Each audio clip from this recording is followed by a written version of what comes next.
টাকা রুগী মানুষ শোনার কথা শুনে নেন আমরাও না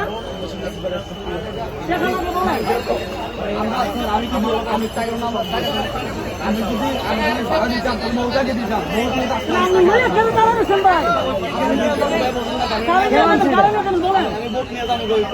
গাড়ি ভাড়া করছি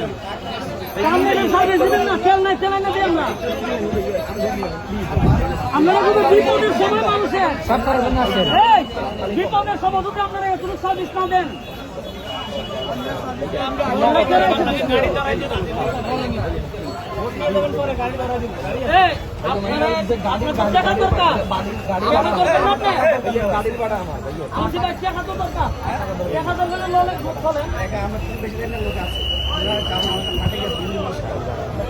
না দেখতে পারি